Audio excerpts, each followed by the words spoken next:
We moved out of our last house a week ago, and I'm glad we did. It was definitely not safe there, especially for a man like me who has a young family to take care of. I think if I hadn't decided to get the hell out of there, I would have failed my family, and I would probably have lost them too eventually. There was nothing obviously wrong with the house actually. I suppose it was just a regular detached family home in a suburban neighborhood. I think the first thing that struck me as off about it is the fact that all the houses on that street had been built sometime in the 1980s. The odd bit about that is the fact that nobody had actually lived there. In almost 3.5 decades, nobody had ever lived in that house. But what could be wrong with that? It didn't ring any alarm bells, apart from the normal sort, like, does the electricity still work? And is the boiler outdated? On top of that, we had to check if there were any pests or squatters. Nope, nothing there. The house was well built and hadn't let anything in. So it seemed, at least. Once we were settled in, we were actually very happy there. I think, although I find it hard to believe now, we wanted the house to be our home for a good, long time. Bizarrely, it just felt so perfect and right when actually there was something very deeply, inherently wrong about the place. The tension began on one typical gray London morning. My wife was going to drop off our 4-year-old boy at school, which usually takes about half an hour. It was the oddest thing. As soon as she shut the door behind her and I was alone, I became aware of a feeling that I hadn't felt before. You could describe it as a feeling of being watched, but I think it was something else. A feeling of tension and discomfort arising from, well, nothing. Nothing at all happened, no creaks, no bumps, and no whispers. I had the heating on, it was December, and was listening to classic FM on the radio. On first inspection, it appeared to be a comfortable, peaceful environment, ideal for sitting down and getting on with my work. But it wasn't. I felt sort of agitated. I suppose it was just down to this being a new house that I had only slept in for a few nights, and I got on with my work. Except I didn't. I couldn't settle down and concentrate. I found myself wandering around the house, walking slowly around every room. There were a few boxes of things that still needed to be unpacked, and some rooms that were still quite bare. I refused to accept it, but a tiny part of my subconscious expected that there was an intruder in the house. I was in the room farthest away from my study, so I could just about hear Bach's cello suite or whatever the heck it was playing upstairs. I stayed at the window waiting for my wife to turn up in her car. It was incredible how quickly the mood shifted as soon as my wife stepped into the house. As soon as she entered, I was no longer alone. The uncomfortable feeling lifted and I could actually feel the warmth of the central heating, and my tea with a tablespoon of honey in it actually tasted sweet. Even the rain clouds, which had started to drizzle outside, seemed friendlier. The next morning, I did the school run, just as a little experiment. I was driving back when I got a call from my wife. I don't think she wanted anything in particular apart from some company. Her tone was very casual. It almost sounded forced, and she was only asking when I would be back, but in a prolonged way, as if she wanted to keep the call as long as possible. I had some idea why she was calling. She was getting the feeling too. She probably felt it more, because women are more tuned in to these subtleties in an environment. She didn't mention anything when I returned regarding the feeling, but through her smile I could see that she was a tiny bit spooked. To be honest, it was nothing really, just a feeling that people get sometimes.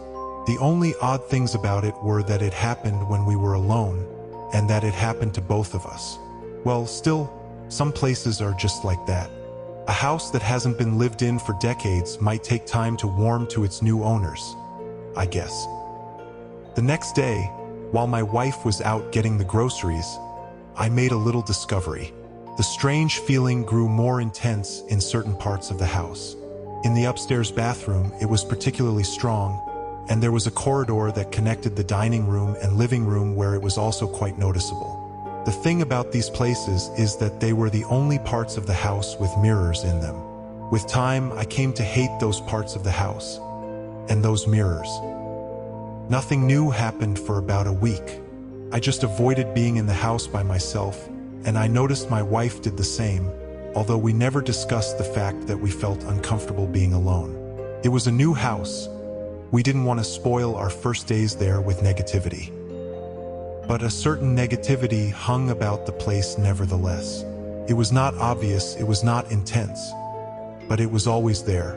It felt somewhat hostile, as if we were sharing the home with something that didn't like us being around. I read up online, while my wife wasn't looking, that some places just have what they call negative energy. Apparently this is the result of many things such as poor lighting, bad feng shui, and bad things that have happened in the past in the place. Ironically, we installed brand new high-power light bulbs. My wife had a whole book on keeping good feng shui, and as for the whole bad things happening in the past thing, nobody had ever lived in the house before. I mean, how could anything bad have happened there if nobody had lived there before? At least our little boy didn't seem affected. He was playing just as happily as ever with his toys. A work overload had preoccupied me and his mother lately, so we didn't spend as much time with him as usual. He didn't seem to mind. He even managed to invent an imaginary friend to play with. There was this one night, however, when I came home from work late to find my son in bed and my wife waiting for me in the living room. As soon as I came through the front door, I was greeted with a thick, heavy presence. It gave me a bad feeling immediately. I knew at once that something was not right, and yet everything seemed fine. We ate dinner in front of the television, washed up, and then got ready for bed. We both joined our son upstairs to sleep, and soon enough we had both dozed off. Except, I was suddenly disturbed from my sleep. It was nothing unnatural, in fact, it was the very call of nature that woke me up. I needed to use the loo. I got up and put on my slippers and nightgown. It was absolutely freezing, being a winter's night. But when I stepped into the bathroom, I was shocked by how cold it was. It was not safe how chilly it was in there. I looked at myself in the mirror for a bit, then sat on the toilet seat to do my business. That mirror was giving me a bad feeling. I kept imagining that I could see something moving around in the mirror, and yet there was nobody else in the room but me. Not even a fly or a bug. This happened at least 3 times. Then I got up, washed my hands, and just stared into the mirror for a while, just to make sure. It eventually made me uneasy, so I hurried back to bed and actually found myself hiding my face with the duvet. I think I saw something moving in the mirror again the next night, and the next. I think I even saw a face in the downstairs hallway mirror as I walked past, for a split second. Of course, I knew it was only my imagination. Definitely just a side effect of all the negative energy in the place. It was getting more irritating than frightening, so I decided to ring up one of those priests, those spiritual sorts who know how to brighten up places with negative energy in them. She turned up while our son was at school, a frail old Japanese woman who must have been 80 years old at least. Her son dropped her off since she was very weak and unable to walk the distance. Anyway, she came in smiling faintly and telling us in broken English that she would just take a walk around the house to get used to it. I and my wife sat quietly in the living room. Personally, I don't think she was all too happy about the house being checked out by what she referred to as an exorcist. I showed her the web pages about clearing negative energy, and she agreed with a sigh. After all, it was good feng shui to have your house cleared. The spiritual woman came downstairs after about 10 minutes. In spite of how bony and old she was, she made the place feel very secure and comfortable. I almost wanted her to stay with us, so that we could be assured that we would have no negative energy. But something happened that made us wonder if it really was negative energies making our house the way it was. Anyway, she came into the living room and told us that she had burnt incense in some of the rooms and that she was going to go over the rooms again just to clear out any remaining negativity. But then she suddenly went stiff and her quivering smile became a screwed-up scowl and her watery eyes hardened. We thought she was having a stroke and reached for the telephone to call an ambulance. Turns out she was fine. She told us not to touch anything or move. We listened and watched, dumbfounded. as she rushed to the wall with impressive speed and pressed her ear against it. She whispered some words which we couldn't hear, and she seemed to be receiving a reply as her expression changed and contorted. Whatever she was hearing can't have been good, because she gave a shriek and sprang away from the wall. The room darkened noticeably, like when a cloud covers the sun. "You no live this house." The old woman grabbed my wife by the shoulders and shook her firmly as she said this. "Why not?" I asked, as my wife was too taken aback to reply. "Man in the walls," she shrieked. "There is man live in the walls. Bad man. Man in the walls." The old woman hurried through the hallway and, without even putting her shoes on, stepped outside the house and urged us to come out with her. She called her son to pick her up on a little Nokia phone and refused to step back inside, even though she needed to sit down because of her frailty. I brought a chair outside for her and brought her shoes out too. We waited with her outside, and I can swear that when I went inside to fetch the chair, I was not the only one in that house. I cursed the old woman for making me so nervous. I was hearing whispers all over the house now. Her son picked her up, and when he saw her in a nervous state, he gave me and my wife an unfriendly look before driving away. That had gone badly. We would have got mad at each other had it not been for what the old woman had said. Man in the walls. It was chilling to hear that, and the look of terror on the old woman's face convinced us that she was serious. But, being modern cosmopolitans, we just agreed after some conversation that she was doing that to frighten us, or that she was just old and batty. We didn't want to believe her bullshit. But the phrase stuck with me. Man in the walls. I even admit I put my ear to the wall to see if I would hear anything. Nothing. We were more uneasy now than we had been before the spiritual had come. The tension gathered all day until at bedtime, and the house felt unnaturally dark. As I was slipping into bed, relieved that the day was over, a cry from my wife got me out of bed. She rushed into the bedroom with a look of utter horror on her face. "Man in the mirror!" she screamed.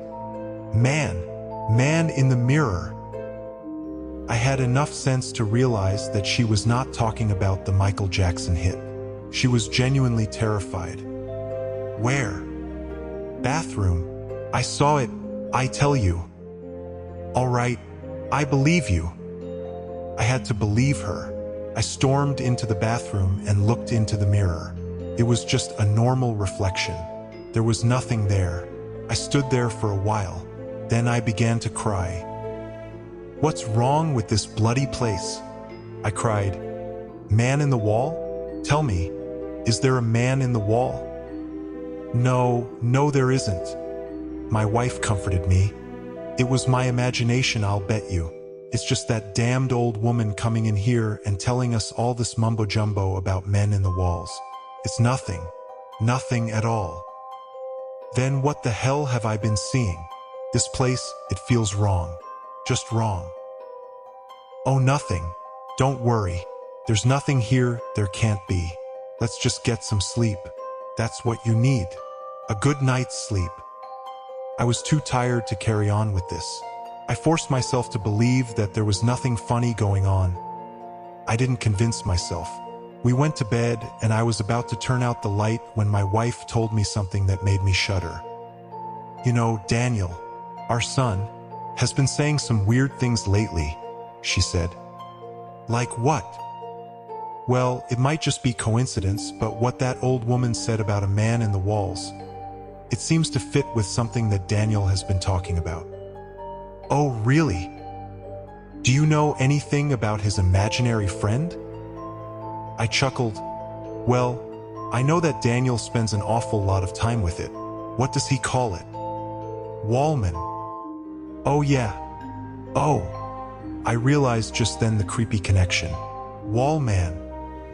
Daniel's been saying things about his friend. He told me the other day that he's got a round face with black eyes and a big smile, and he's really thin so that he can fit in the wall. I found it cute at the time, but now, I don't know. I got the biggest chill I had got in a long time. Well, there's more. We were in the park, just me and him. Nobody else was there. I asked him if he wanted to invite Wallman for a picnic. He said he couldn't. He told me that Wallman is only in our house and never leaves. That made me laugh a bit when he told it to me, but then he gave me this serious, worried look and said, "Don't laugh, Mummy. Wallman doesn't like you and Daddy. He hates you. He says he only likes me." I shuddered and took a deep breath. The air suddenly felt colder and more hostile. "You know," I said to my wife after a period of silence, "I really do think we should move out. I don't know if it's just a bad feeling I get about this place, or if maybe that old Japanese woman was right. This stuff is creeping me the hell out. I don't think I can sleep now. I don't feel safe." Nevertheless, we both managed to sleep after a bit more conversation on where we could move to. I had dreams. They were mostly just plain random dreams, but one thing stuck out as different. I dreamt I came home to find the house empty. I called to see if anyone was home and turned on a few lights. I noticed very vividly that there was somebody standing in the living room. It was a man's figure, very lean and about the height of a child. He was facing away from me, I could tell, but the light wouldn't turn on in that room, so I couldn't see anymore. I think he was naked. In my dream, I called out Daniel, but I felt certain that this was not my son. I was scared of this figure in the living room. The dream ended there and I woke up. I blamed all the weird events. They were affecting my sleep. I managed to get some more shut-eye after that. No dreams this time. It was a Saturday next morning, so we had a bit of a lie-in. "I'm getting the kettle on. How many sugars would you like?" I asked my wife before going downstairs to the kitchen to make some tea. But as I waited for the kettle to boil, a voice caught my attention. It was Daniel. He was raising his voice. I found him looking up at the mirror in the downstairs corridor, in a heated argument with somebody. "No, if you don't say sorry, I won't be your friend anymore," he cried. "Hello? Dan, you all right, son?" I called to him. He ignored me outright. "No, no, no!" He shrieked at whoever he was speaking to, and I saw tears on his cheeks. "I don't want to. You're not nice anymore. Go away, go away," he began to screech. "I don't want to go with you."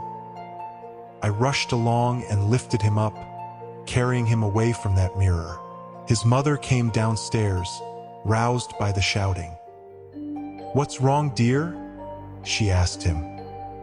Wallman wants me to live with him, in the wall. He wants to take me in the wall, but I told him I don't want to." "Oh God," I muttered, handing him to my wife, my voice shaking. "I can't put up with this bullshit any longer. Wallman, where the heck are you? Come out, you bastard."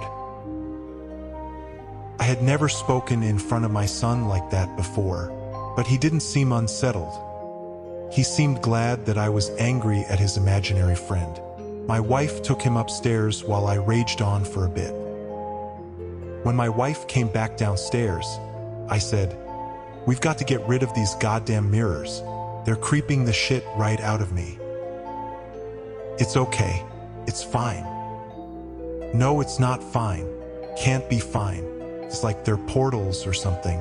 Like there's evil coming straight out of them or some crazy shit like that." Okay. We need to stay calm," she assured me. "Let's just get breakfast sorted, and we'll see how things go." We had breakfast in silence, and after a while it all seemed okay. And then something happened that was amazing. Nothing at all. There wasn't even a weird feeling of anxiety anymore. Felt like a normal home should. Weirder still, the next day was fine too, and nothing dodgy took place overnight. We kept the mirrors.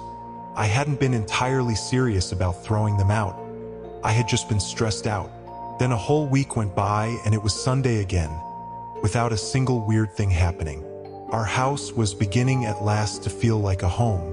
We had less work, so we spent more time with Daniel, and he seemed to forget about his imaginary friend, which was actually a relief to us. That imaginary friend had seemed like something else. It seemed wrong to be coming from the imagination of a 4-year-old. We thought everything was going to be fine, but then something made us think twice. Yellow mold had started to grow in circular patches around the house. The patches were about the size of footballs, and they gave off a rotten smell. We decided to leave it be for a while, but the patches turned up suddenly in more places, and they were too ugly and stinky to stay. We called in a man to investigate and sort out the mold problem, and while he worked, the 3 of us paid a visit to my parents-in-law. We got a call from the man dealing with the mold at about 8 o'clock in the evening. He sounded troubled and he told us to come home quickly. We were very agitated throughout the car journey, and when we saw policemen standing around our home, my wife looked as though she would cry. A tall, fat policeman stopped us in our tracks as we made our way towards the front door. "Stop right there, sir," he said. "I highly doubt that you, and especially your wife, will want to see what's been found in your home. You ain't suspected, don't be afraid. But I tell you, it's ghastly." He took off his hat and breathed out with disgust. "Mummy, Daddy, what's happening?" Daniel kept asking, but we just led him back to the car.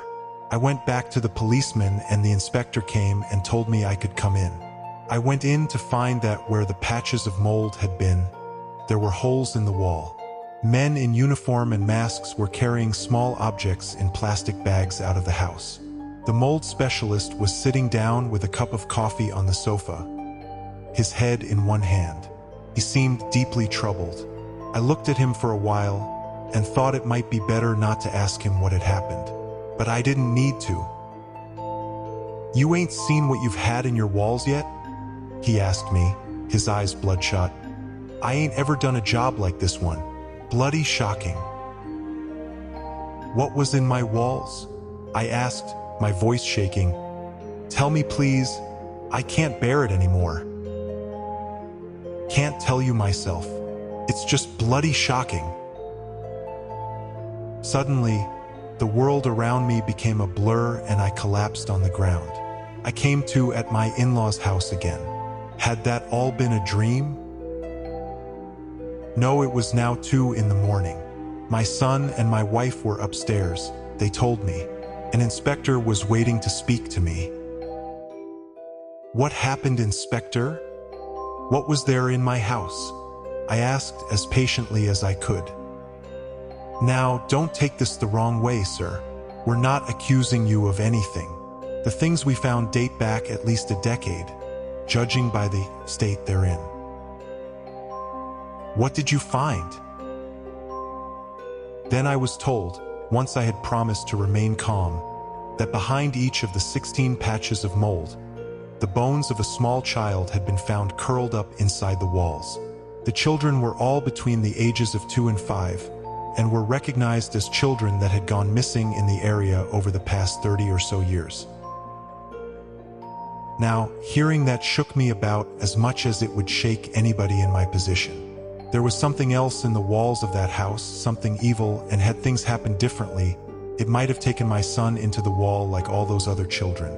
I and my wife still haven't gotten over our experiences in that house, although our son seems to be indifferent to the whole thing. He never got told about the children in the walls, and hopefully he'll never ask so we won't have to tell him. He never mentions his imaginary friend Wallman, and he seems happy enough in our new home, as do all of us. I don't want to tempt fate or anything, but our new place seems just right. Nothing weird going on here. But one thing bugs me, and I don't think it'll ever stop bugging me as long as I live. I still don't know what the heck it was in our house. I refer to it as Wallman because the name makes it seem less frightening, but I can't get over the fact that I have actually had contact with a paranormal entity. I'm guessing it's still there in that building. Fat chance anybody wants to buy that house now, after the discovery made the local headlines. There's one more thing. A few days after he made his dreadful discovery, the mold specialist arranged to meet me at my workplace. He seemed deeply disturbed and told me that he had something dead strange to show me. It was a picture he had taken on his mobile phone on the day he had been at our house. It was a picture of the mirror in the corridor. Although the quality was a little grainy, a face could be seen very clearly in the mirror. It just popped up at the bottom corner of the mirror, a white face with a wide, thin-lipped mouth and large black eyes. It had very clean, neat teeth. It didn't appear to have a nose or any hair, but perhaps it was just because of the quality of the image. It was grinning broadly, and its eyes were wide open. The picture was taken from an angle so that the photographer could not be seen, only the face and the rest of the room. But what scared me most about the face was the fact that it was there. It was actually there, real photographic evidence of something paranormal that had been in our home all that time. Saw the bastard in the mirror and I didn't know what the bloody heck it was. So I snapped a shot and ran out the bloody house. The man explained to me. He seemed shaken. Now, I'm not sure why he showed that to me. Perhaps he was frightened and just wanted to get it off his chest. Perhaps it was just fascinating or incredible to him.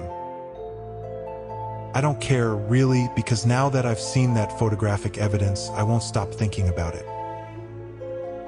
I never truly actually believed in the paranormal until then. But now I'm open-minded.